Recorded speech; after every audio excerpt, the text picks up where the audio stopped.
اور پورا وہ نارتھ امریکہ ریجن کے لیے جی. اور اس وقت تک میری آغا صاحب سے ملاقات نہیں تھی. تو کہیں جب میں جانے لگا وہاں پہ ڈیوٹی کے سنبھالنے کے لیے تو آغا صاحب نے مجھے بلایا. جی جی. اور میں تیار ہو کے گیا اور میرا خیال تھا کہ وہ یہ بتائیں گے میری اسٹریٹجی کیا ہوگی, میرے نمبرز کیا ہوں گے, میرے فیگرز کیا ہوں گے, میرے ٹارگیٹس کیا ہوں گے.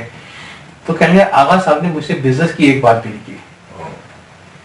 انہوں نے صرف یہ کہا کہ دیکھیں آپ اس علاقے میں جا رہے ہیں تو اپنا خیال رکھیے گا, اپنی فیملی کا خیال رکھیے گا, اچھے سے اچھے اسکول میں ان کو پڑھائیے گا, اچھی سے اچھی رہائش رکھیے گا. تو کہنے وہ مجھ سے صرف میری فیملی کی, میرے بچوں کی تعلیم کی باتیں کرتے رہے, مجھ سے بزنس ٹارگیٹ کے اوپر میں مجھے امپوز نہیں کیا. تو ظاہر ہے جب آدمی کو آفیسر ایسا ملے گا تو وہ تو پھر تن من دھن سب لگا دے گا کہ اس کو میں ڈیلیور کر کے دوں. تو یہ بھی میں خیال ہے ہمارے ینگ افسران کو سوچنا چاہیے کہ ہمیں کس طریقے سے ڈیل کرنا چاہیے اور لوگوں کو انسان سمجھنا چاہیے. لوگ مشینیں نہیں ہیں, لوگ نمبر نہیں ہے کہ آپ اس کو ٹیمیں کی مشین ڈالنا ہے, کیوں نکالنا ہے. اور لوگوں کی پرسنل پرابلم پہ جب آپ توجہ دیتے ہیں نا تو آپ خود بحیثیت جونیئر افسر یہ سوچتے ہیں کہ جب میرا سینئر میرے پرسنل پرابلم کو دیکھ رہا ہے تو دوسری اور جو پروفیشنل پرابلم ہوتی ہیں وہ آپ خود دیکھتے ہیں, اپنے ڈیوٹی کی طرف, اپنی ذمہ داریوں کی طرف آپ زیادہ توجہ دیتے ہیں اور زیادہ توجہ سے وہ کام کرتے ہیں اور زیادہ آؤٹ پٹ آتا ہے. تو یہ بہت اچھی بات ہے اور میں نے یہی کوشش کی اپنے سب آرڈینیٹ کے ساتھ. اللہ کا شکر ہے کہ مجھے اس میں کامیابی ہوئی اور آج بھی میرے سب آرڈینیٹس مجھ سے ملتے ہیں, بڑی عزت کرتے ہیں, محبت کا ثبوت دیتے ہیں اور یہی بات ہے کہ لوگ قریب آتے ہیں, قریب آ کے بیٹھتے ہیں. دوسری چیز یہ کہ میں نے ان سے سیکھا کہ بھئی آپ جب پروفیشن میں آ گئے تو آپ کا اپنا کلچر, اپنا زبان, اپنا مذہب وہ آپ کے اپنے ساتھ ہے. آپ اپنے کولیگ کے ساتھ ایک کولیگ کی حیثیت سے ملیں مگر کسی باعث کے. تو وہ سندھی اسپیکنگ تھے, میں اردو اسپیکنگ تھا, لیکن انہوں نے مجھے اتنا پیار دیا کہ مجھے تصور ہی نہیں ہوتا تھا کہ میں کوئی شاید غیر زبان یا کوئی غیر کلچر کا آدمی ہوں اور اپنے ساتھ ہمیشہ رکھا. تو اس لحاظ سے آپ اپنے سب آرڈینیٹ کے ساتھ کبھی بھی زبان کے موضوع پہ یا کلچر کے موضوع پہ ڈسکس نہ کریں, بلکہ آپ ایک جیسی اپنا بھائی اس کو سمجھتے ہوئے اس کو اپنے ساتھ رکھیں. آپ جو ابھی سارے محمد صاحب کا ذکر کر رہے تھے اور جس میں آپ نے کہا کہ وہ اتنا پیار کا رویہ تھا, اتنا شفقت کا رویہ تھا, حالانکہ سندھی اسپیکنگ تھے وہ. اچھا, ہمارے معاشرے میں ہوتا ہے کہ ہم لوگوں کے ساتھ ٹیگنگ کر دیتے ہیں اور خود ایزیوم کر لیتے ہیں کہ چونکہ وہ فلاں کمیونٹی کا ہے لہذا فلاں ہوگا, چونکہ پٹھان ہوگا تو سوچی ہوگی, چونکہ سندھی ہوگا تو سوچی ہوگی. مجھے بڑا عجیب و غریب پہ آپ سے شیئر کرنا چاہوں گا اپنی لائف کے تجربے کو کہ آج کل کی سو کارڈ تعریف میں ظاہر ہے میں تو یہیں کے جمپل ہوں لیکن والدین میرے مہاجر تھے, میں مہاجر ہوں. اپنے کیریئر میں نام نہیں لوں گا, سب سے زیادہ اگر مجھے کوئی نقصان پہنچائے تو مہاجروں کہاں سے پہنچائے. اور میرا کیریئر بڑھانے میں اس کو کریڈٹ دوں گا, اس کو میں سلام کروں گا سب سے زیادہ جس نے کنٹریبیوٹ کیا, جس نے اپنے بھانجے کے اوپر بھی واقع دی, وہ ایک پنجابی تھا. وہ میرا باس تھا, وہ پنجابی تھا, اس نے صرف کام کی قدر کی, اس نے اور کسی کو نہیں دکھائی ہے. آپ نے سندھی کی بات کی, عموماً لوگوں سے ہمیں آتا ہے کہ اگر سندھی ہے تو صرف ایک رشوت ہوگی, یہ ہوگا وہ ہوگا. میں نے بڑے بڑے دیانتدار افسر دیکھے ہیں, لیکن ہمارے ایک ایم ڈی بھی جانتا ہوں کہ وہ سندھی تھے اور 2 فائنینشیل انسٹیٹیوٹ کے وہ ایم ڈی اور چیئرمین رہے, لیکن جب ریٹائر ہو کے گئے تھے تو وہاں سے وہ اپنے ایک کرائے کے فلیٹ میں گئے تھے, ان کے پاس کوئی پراپرٹی نہیں تھی, وہ چاہتے تھے. تو ان کا مجھے آج تک زندہ قصہ یاد ہے کہ ایک بہت بڑا بنگلہ تھا 2010 کا جس کے وہ انٹائٹل تھے, ان کا پرائیویٹ سیکٹری کو لے کر گیا, دکھایا تو ان کا ایک بڑا مخصوص اسٹائل تھا مسکرانے کا, اوپر نیچے دیکھتے رہے, مسکراتے رہے. پھر دفتر میں گئے, پھر بعد میں پرائیویٹ سیکٹری نے بلا کیا کہ تم نے میرا ڈپوٹیشن لیٹر دیکھا تھا, کہ جی. تو کہنے اس میں صرف 2 AC لکھے ہوئے تھے, اور جس مکان کو تم نے دکھایا ہے اس کے اندر تمہیں 8-10 AC لگے, باقی چیزیں چھوڑ دو. اور جتنا اسٹاف وہاں پہ ہے وہ میری کوئی بھی انٹرویو نہیں آتا ہے. وہ بندہ ایک دن کے لیے بھی اس بنگلے میں نہیں گیا, کیوں؟ کہ ڈپریشن کی اس کی برات ہو رہی تھی. تو ہم لوگ بہت ساری چیزیں خود بخود ایزیوم کر لیتے ہیں کہ ایسا ہوگا تو ویسا ہوگا. نہیں, آپ انسانوں کو دیکھیں, ان کی کوالٹیز کو دیکھیں, ان کی قومیت کو دیکھیں. ہر قوم میں اچھے بھی لوگ ہیں, ہر قوم میں برے بھی لوگ ہیں, اس کا ہمیں چپکانا چاہیے. جی بالکل. اور اصل میں اگر آپ اچھے ہیں نا جی تو آپ کو ہر چیز اچھی نظر آئے گی, اور آپ کے اندر پریجوڈس ہے, آپ کے اندر باعث ہے, تو آپ کو ہر جگہ وہ چیزیں اسی طریقے سے نظر آئیں گی. سب سے پہلے انسان اپنے آپ کو کریکٹ کرے. یعنی ہمیں آنکھوں پہ جو گوگلس رہتے ہیں وہ بھی اتار کر رکھنے پڑیں گے. بالکل بالکل. اور آپ کو مطلب بالکل باعث فری ہونا چاہیے, آپ کو لوگوں سے محبت کرنی چاہیے, ان کی پرابلمس کو سمجھنا چاہیے. تو آپ کے ساتھ بھی لوگ, ہماری قوم کا مزاج ہے, اگر میں نے دیکھا سڑک کے اوپر اگر دو گاڑیاں ٹکرا جائیں جس میں سے فرض ایک رکشے والا ہو, فرض ایک موٹر سائیکل والا ہو, ایک گاڑی والا ہو, تو جتنے بھی موٹر سائیکل والے ہیں جو آنے 10 منٹ پہ قصہ ہوگا وہ وہاں اکٹھے ہو جائیں گے اور موٹر سائیکل والے یہاں پہ لڑنا شروع کر دیں گے. اور اصل میں یہاں تہذیب تو ختم ہو گئی ہے نا, اب تو یہاں ایک طریقے کا مطلب ہجوم ہے. اور ہجوم ہے, ایک مینٹلٹی ہجوم کی جو ہوتی ہے وہی ہوتی ہے کہ بس جس کام پہ لگ گئے چل دیے, وہ سے چل دیے بغیر سوچے سمجھے کہ بھئی ہماری منزل کیا ہے, ہم کس طرف جا رہے ہیں, بس چل رہے. اسی طریقے سے جب بھی کوئی, جیسے آپ نے مثال دی کہ حادثے کی صورت میں لوگ بغیر سوچے سمجھے بڑی گاڑی والے کو پیٹنا شروع کر دیں گے, اس کے ساتھ بدتمیزی کریں گے بغیر اس بات دیکھے ہوئے کہ غلطی کس کی تھی, کیوں ہوا, واقعی اس کی غلطی تھی یا نہیں تھی. تو یہ افسوسناک پہلو ہے ہماری سوسائٹی کا, ہمارے کلچر کا. یہ ویسے معاشرے کے انحطاط کا شو کر رہا ہے. شاید میرا یہ سب چیزیں پچھلے 25-30 سال میں کچھ زیادہ بڑھ گئی ہیں, اور 30 سال پہلے اتنا نہیں تھا جتنا کہ آج ہے. میرے کچھ ذاتی تجربات ہیں. اصل میں میرے خیال سے اس کی وجہ یہی ہے کہ اب تعلیم مطلب لٹریسی ریٹ تو بڑھ گیا ہے, لیکن تعلیم کے لیے حاصل نہیں کی جا رہی, انسان بنانے کے لیے حاصل نہیں کی جا رہی, ڈگری کے لیے اور نوکری کے لیے تعلیم حاصل کی جا رہی ہے. تو وہی پڑھنے کے بجائے وہی رٹ رٹا کے چند سوال نقل کے ذریعے پاس ہو جاتے ہیں. B A, M A, M B A ڈگریاں ہوتی ہیں, لیکن ان کو تعلیم کا مقصد حاصل نہیں ہوتا. چلیں ہم آتے ہیں اپنے گفتگو پر دوبارہ. جی, آپ نے جی ایم شاہ تک تو پہنچ گئے تھے. جی, تو وہ جی ایم شاہ صاحب تھے. پھر میں نے بتایا کہ جب سروس میں آئے تو صالح رحمان صاحب کا ذکر کیا. پھر جب آگے چلے تو ہائی کورٹ میں جب میں ایز اے ایڈیشنل رجسٹرار آیا ہوں, میں ایڈیشنل سیشن جج تھا, تو مجھے جسٹس ناصر اسلم زاہی صاحب کی سربراہی میں کام کرنے کا موقع ملا. وہ چیف جسٹس ہو گئے تھے, اور وہ جس طریقے سے ایمانداری سے اور انتھک طریقے سے محنت کر رہے تھے اور لوگوں کو انصاف فراہم کر رہے تھے, نہ صرف یہ کہ انصاف فراہم کر رہے تھے بلکہ جوڈیشری کی ترقی کے لیے بہت کچھ کام کر رہے تھے.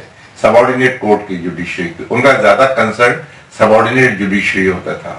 اور جتنا بھی آپ ڈیولپمنٹ سبارڈینیٹ جوڈیشری میں دیکھ رہے ہیں بیکاز آف ہم, کہ بنیادیں انہوں نے ہی ڈالی. اور وہی سوچ کہتے تھے کہ بھئی مجھے آپ ایک F-16 کی قیمت کے پیسے دے دیں اور میں سبارڈینیٹ جوڈیشری کو دیکھیں میں کس طریقے سے بناتا ہوں.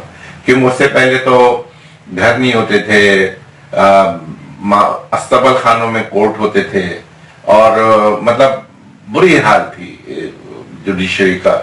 اور ان کو اس بات پہ بہت افسوس ہوتا تھا, اور وہ بہت کوشش کرتے تھے. انہوں نے سب سے پہلے ناصر اسلم زاہی صاحب نے ایک اسکیم چلائی جوڈیشل کمپلیکس کی, اور انہوں نے کوشش کی اور گورنمنٹ سے ہر ڈسٹرکٹ میں 5 ایکڑ کے پلاٹ لیے, اور پھر گورنمنٹ کے ساتھ مل کے اینول ڈیولپمنٹ پروگرام میں, ایس ڈی پروگرام میں اسکیم بنوائی اور کورٹ کا کام کرنا شروع کیا.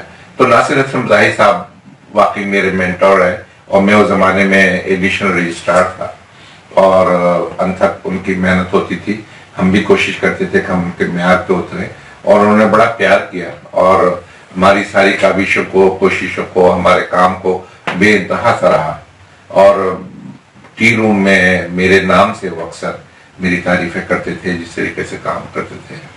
اور مطلب غصے کے بھی بہت زیادہ تھے, اگر ان کا کام ان کی منشا کے مطابق نہ ہو, وقت میں نہ ہو, تو کافی غصے میں آتے تھے. اور پھر انہوں نے ایک سلسلہ شروع کیا جو بہت اچھا تھا, کہ جو کورٹس کا ڈیلے ہوتا تھا, کیسز کے ڈسپوزل کا ڈیلے, وہ کیسز کو ایگزامن کرتے تھے اور جج صاحب کو پھر اپنے چیمبر میں شام کو بلاتے تھے.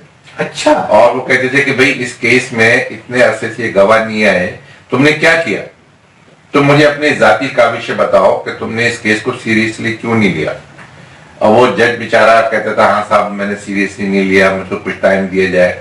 تو اس کو وہ ٹائم دے دیتے تھے کہ بھئی تم 2 مہینے میں 4 مہینے میں. ایٹ لیسٹ کوئی نگرانی تو کرتا تھا. اتنی زیادہ وہ نگرانی, مینو کی والا پرانے کیسز کے ڈسپوزل میں انہوں نے بہت کام کیا. ایک انہوں نے وہ کام کیا, دوسرا انہوں نے ہیومن رائٹس کا بہت کام کیا. ہائی کورٹ میں بیٹھ کے وہ ایون جب چھوٹی چھوٹی درخواستیں لوگ اپنے جیل سے بھیج دیا کرتے تھے، سگریٹ کے کاغذ کے اوپر اپنی درخواست بھیج دیا کرتے تھے، اس کاغذ کو وہ پٹیشن ٹریٹ کر کے اور لوگوں کو ریلیف دیتے تھے. جیلوں میں لوگ 15-20 سال سے بند تھے، ان کے کیسز نہیں چل رہے تھے، تو دیر تک مغرب تک کیسز چلاتے تھے. تو میں ان سے بہت انسپائر تھا. دوسرے مامون قاضی صاحب جو بعد میں چیف جسٹس بنے، ان کا کام، ان کی ایمانداری، ان کی میرٹ اور ان کا مطلب ایک کام کرنے کا طریقہ کار، وہ انہوں نے مجھے بہت انسپائر کیا. انہوں نے بھی مجھے بہت پیار کیا، اور انہوں نے پھر مجھ کو جب میرا پروموشن ہو گیا ایز اے سیشن جج، تو امیڈیٹلی ایک بہت سینئر پوسٹ پہ ممبر انسپیکشن ٹیم میں مجھے رکھا، کہ وہ چاہتے تھے کہ میں ہائی کورٹ میں کام کروں. اور وہ ہمیشہ کہتے تھے کہ تم نے جو کام کرنا ہے، تم سمجھتے ہو، تم کام کر لو اور بعد میں مجھ سے اپروول وہ لے لو. میں تمہارے اوپر اعتماد کرتا ہوں اور تم ایمانداری سے کام کرتے ہو، تو ایسا نہ ہو کہ تم اپروول کے چکر میں ڈیلے کر دو. تو تم کام کر لیا کرو، مجھے پھر بعد میں نوٹ بھیج دیا کرو، اور اس کا تمہیں اپروول پوسٹ فیکٹ کو اپروول مل جائے گا. بہت زیادہ. پھر ہمارے استاد بھی تھے کالج کے، اور ہائی کورٹ جج ہو گئے جسٹس حاذق الخیری صاحب، چیف جسٹس فیڈرل شریعت کورٹ رہے. جی، ان کی ایک کتاب ہمارے ہے لائبریری کے اندر. وہ میرے استاد بھی رہے، میرے پی ایچ ڈی کے ڈائریکٹر بھی تھے. انہوں نے مجھ کو بہت زیادہ سمجھایا، بہت چیزیں مجھے بتائیں، اور ہمیشہ مجھے اپنے قریب رکھا. اپنی فنکشنز میں ہمیشہ بلاتے تھے. اور انہوں نے جب یہ اپنی کتاب آپ بیتی کی لانچنگ کی ہے، تو مجھ کو خصوصی طور سے انوائٹ کیا. میں گیا لانچنگ میں. اور فیڈرل شریعت کورٹ کے چیف جسٹس تھے، جب بھی وہ میرے ساتھ ایک تعلق رکھتے تھے اور مجھ سے بہت محبت سے بات کرتے تھے. اللہ تعالیٰ ان کو زندگی دے، اور وہ ماشاءاللہ باقاعدہ حیات ہیں. وہ شروع کے ججز میں تھے. اسی طریقے سے میرے بزرگ بھی تھے، استاد بھی میں کہوں گا کہ میں ان سے سیکھتا تھا. جسٹس قیصر حامدی صاحب، مرحوم، انتقال ہو گیا. بہت قابل جج، بہت ڈگنیفائڈ، بہت اچھے، کم گو اور اچھے فیصلے کرنے والے، اور مجھ سے بہت محبت کرتے تھے، اور اپنے اصولوں کے بڑے سخت پابندی. ان کو وہ سول جج سے پروموٹ ہو کے ہائی کورٹ جج، لیکن ان کی زندگی نے وفا نہیں کی، اور ابھی ہائی کورٹ میں کچھ سال ہی ہوئے تھے، 2-3 سال. ان کو کینسر ہو گیا اور ان کا انتقال ہو گیا. وہ مجھ سے اتنی محبت کرتے تھے کہ اپنی فیملی کا ممبر سمجھتے تھے. اور مجھے یاد ایک دفعہ جب ان کا بیٹا کی شادی ہونے لگی، تو انہوں نے مجھے بلایا اور انہوں نے کہا، ظفر، تو یہ بیٹی کی میں شادی کر رہا ہوں، اس کو تم اپنے محلے میں کوئی مکان دلا دو تاکہ شادی ہو کے سیدھا وہ تمہارے زیر اثر رہے. اور میں نہیں چاہتا کہ شادی کے بعد یہ اپنی فیملی کے ساتھ میرے ساتھ رہے. اب تو وہ ماشاءاللہ بیٹا بھی بہت بڑے سینئر افسر ہے، اکاؤنٹنٹ جنرل آفس میں، تو CSS اس نے کیا تھا. تو یہ لوگ تھے جنہوں نے مجھے انسپائر کیا ایز اے جج، اور میں نے کوشش کی کہ میں ان کو اسی معیار پہ کام کرنے کی کوشش کروں. تو یہ سارا سلسلہ تھا.